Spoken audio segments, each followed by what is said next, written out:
Good morning everybody. आपका स्वागत है हमारे चैनल हंग्री नर्ड पर। इस चैनल पर आपको एनवायरमेंटल साइंस और मास कम्युनिकेशन से रिलेटेड वो सारा कंटेंट मिलेगा जो कि इनसे रिलेटेड एग्जाम्स में आपको बहुत ही हेल्पफुल होगा, जैसे कि UGC net, CUET, set and बाकी अदर सारे एग्जाम्स। तो आज का मास कम्युनिकेशन एंड जर्नलिज्म का हमारा टॉपिक है रेडियो हिस्ट्री। रेडियो हिस्ट्री की शुरुआत होती है गुग्लिमो मार्कोनी से। ये एक इटालियन इन्वेंटर थे और इलेक्ट्रिकल इंजीनियर थे। इसी के चलते इन्होंने सन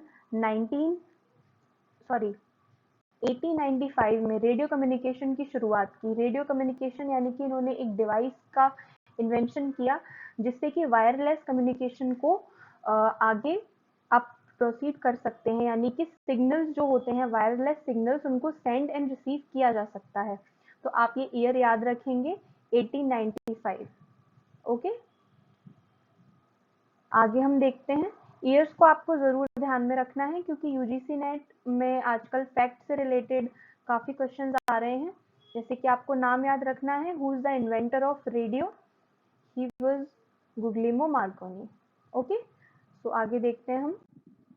अब यहाँ इस स्लाइड पर आप देख रहे हैं, ये है major milestones of radio broadcasting. इसमें हम देख रहे हैं ये जितने भी माइलस्टोन्स हैं, यानी कि वो सभी सारे इवेंट्स जो रेडियो हिस्ट्री से बहुत ही ज़्यादा प्रोमिनेंट कनेक्शन रखते हैं। तो सबसे पहला जो फर्स्ट ऑफिशियल रेडियो ब्रॉडकास्ट हुआ था वो रोटरडैम नीदरलैंड्स ऑन नवंबर 6, 1990, यानी कि पहला ऑफिशियल रेडियो ब्रॉडकास्ट जहां पर बाकायदा एक सिस्टम को रखकर अच्छे से एक रेडियो रूम बनाकर बाकायदा एक रेडियो जॉकी के द्वारा ब्रॉडकास्ट किया गया था जिसको पब्लिक तक पहुंचाया गया था। आप सन याद रखेंगे 6 नवंबर 1990 और जगह रोटरडैम नीदरलैंड। ओके, तो केडीकेए ये बहुत ही इम्पोर्टेंट एक माइलस्टोन है क्योंकि ये है first commercial radio. Commercial radio यानी कि यहाँ से सन 1920 से रेडियो ने एड्स लेना शुरू कर दिया था। कमर्शियल रेडियो होता है जबकि कोई भी व्यक्ति या बिजनेसमैन अपने प्रोडक्ट्स या सर्विसेज के एडवर्टीजमेंट के लिए रेडियो में ऐड देता है जिससे कि रेडियो की अर्निंग होती है। बेसिकली रेडियो की जो 80% अर्निंग जो होती है वो एड से ही होती है। तो 1920 में कमर्शियल रेडियो स्टार्ट कर दिया गया था जो कि जिसका नाम है केडीकेए, पिट्सबर्ग 1920 यूएसए। ओके, अब इसके बाद हम देखते हैं बीबीसी जिसका नाम आपने बहुत ज़्यादा कई बार सुना होगा और इसका पूरा नाम है ब्रिटिश ब्रॉडकास्टिंग कंपनी, 18 अक्टूबर 1922। ओके, ये ब्रिटिश गवर्नमेंट का ऑफिशियल रेडियो चैनल है, ये आप याद रखेंगे। अब नेक्स्ट हम देखते हैं इंडिया के बारे में। रेडियो क्लब ऑफ बॉम्बे जून 1923 में सबसे पहले इंडिया में ऑफिशियल ब्रॉडकास्टिंग हुई थी। नेक्स्ट हम देखते हैं रेडियो मॉस्को। ये रशिया का पहला ऑफिशियल रेडियो है जो कि सोवियत यूनियन के अंडर था, यानी कि ये गवर्नमेंट के अंडर था ये रेडियो स्टेशन, और इसकी स्थापना भी गवर्नमेंट के द्वारा ही की गई थी सन 1925 में। कहाँ पर? लेनिनग्राड, जिसको अब सेंट पीटर्सबर्ग कहते हैं। Okay, so this is the official and the first government official radio station of Russian government, radio Moscow. Next one is voice of America. Voice of America की जो स्टैब्लिशमेंट है वो 1942 में की गई थी, सेकेंड वर्ल्ड वॉर के time पे। अब ध्यान रखिए इन चीज़ों को, और इवेंट वाइज अगर आप कनेक्ट करते चलेंगे तो आपके लिए याद करना काफ़ी आसान होगा। वॉइस ऑफ अमेरिका का जो हेडक्वार्टर है वो है वॉशिंगटन डीसी। ओके, अब नेक्स्ट स्लाइड पर हम चलते हैं। Radio history in India. अभी तक जो भी हमने देखा वो वर्ल्ड से रिलेटेड रेडियो हिस्ट्री थी। वर्ल्ड से रिलेटेड रेडियो हिस्ट्री में जो भी माइलस्टोन्स और इम्पोर्टेंट टॉपिक थे वो हमने पिछली स्लाइड में कवर किए हैं। यहाँ पर हम केवल इंडिया से रिलेटेड जितने भी माइलस्टोन हमारी रेडियो हिस्ट्री में रहे हैं उनको देखने वाले हैं। तो जैसा कि पहली स्लाइड में भी था, जून 1923 में पहला रेडियो ब्रॉडकास्ट हुआ था by radio club of Bombay में। ये ऑफिशियल ब्रॉडकास्ट था, बाकायदा परमिशन लेकर एक रेडियो ऑपरेटर को रखा गया था और ये पहला ऑफिशियल रेडियो ब्रॉडकास्ट हुआ था। It was closed down because of lack of financial support, क्योंकि उस टाइम पे ब्रिटिश गवर्नमेंट थी तो नॉर्मल जितने भी हमारे आम जनता के लोग थे, सिविलियंस थे हमारे इंडिया के, उन लोगों को यूं ही इस तरीके की चीज़ों की परमिशन नहीं मिलती थी, तो लैक ऑफ फाइनेंशियल सपोर्ट इसको बंद करना पड़ा था। लेकिन ऑडियंस की डिमांड बहुत ज़्यादा थी उस समय पर, तो इसीलिए जुलाई 23, 1927 में इसको फिर से स्टार्ट किया गया था बॉम्बे में ही। ठीक है, आप ये सन ज़रूर याद रखेंगे, जुलाई 23, 1927 में इसे फिर से स्टार्ट किया गया था।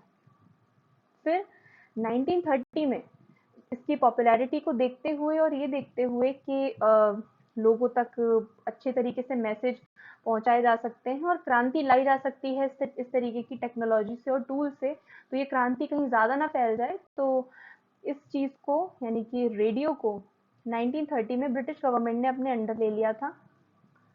और इसका जो नाम है सबसे पहले रखा था 1930 में, इसका नाम था Indian state broadcasting service in 1930।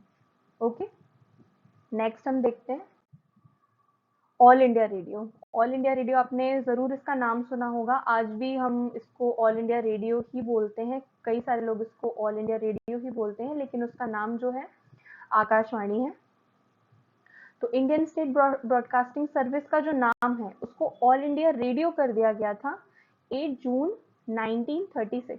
ठीक है, सन याद रखेंगे प्लीज, मैं बार बार बोलूंगी कि ये जो ऑफिशियल ये फैक्टफुल जितना भी डेटा है आप इसको बहुत ही ध्यान से समझेंगे और याद रखेंगे। इस वीडियो में सारी चीजें हिस्ट्री से रिलेटेड हैं, फैक्ट्स हैं जिन्हें आपको लिंक करना है टर्न बाय टर्न और याद रखना है। और इसका जो ऑफिशियल मोटो है या लोगो कह सकते हैं हम, या एक ऑफिशियल जो टैगलाइन होती है, तो ऑल इंडिया रेडियो की टैगलाइन है बहुजन हिताय बहुजन सुखाय।